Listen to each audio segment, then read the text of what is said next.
when red pill intersexual dynamics, men's nature, women's nature, red pill topics theory, whatever it is, game, however, whatever I talk about, when that bleeds over into those topics, I will absolutely talk about those things.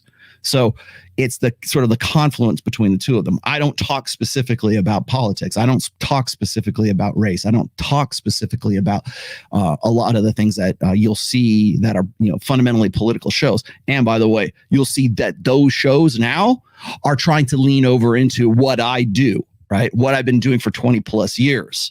So when we talk about the manosphere, when we talk about game, when we talk, Andrew Tate's a great example of this, because you can't avoid Tate right now. You can't. I'll tell you why you can't. In fact, I've already said why you can't.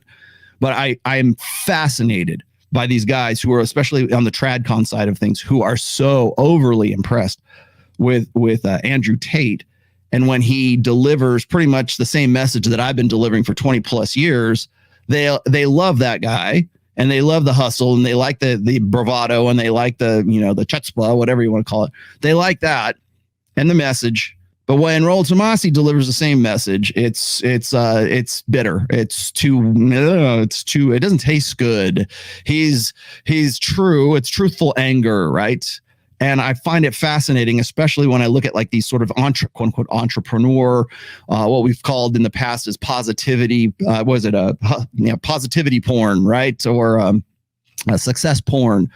Anything that's motivational, bootstraps, get up off your ass and move it, right? Gary V, Tony Robbins, that kind of thing. They love that. They loved Patrick Bet-David was on with Ruslan before I even went on with him, talking about how they were talking about Tate, and we got into that later on. In fact, that's what the opening segment here was about. Is we're impressed with Tate, but yet I'm a hypocrite because I am saying the same things that I do. It's just that I'm not making $1 million, $4 million a month off of my university program. So I've said this before, and I will say it again.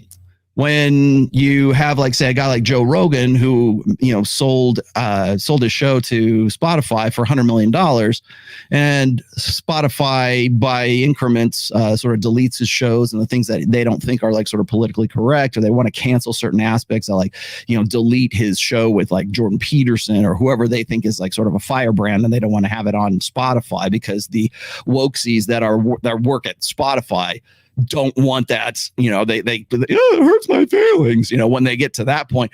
And Rogan's like, all right, fine, do whatever you're going to do. And you can call that out, but it doesn't matter.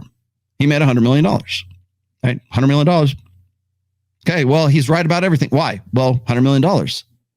Tate, $100 million, probably more than that by now, but the kind of money that he's making. So it's like the money, like, sort of like covers the taste bad part of the red pill. And I'm seeing this more and more and more as people can't get away from Tate. That's why Ethan wants to talk about Ethan Klein and Hassan, and everybody wants to go at Tate. They got to put it in the title of their video because it's the hottest commodity. It's what's trending. That's what they want to talk about.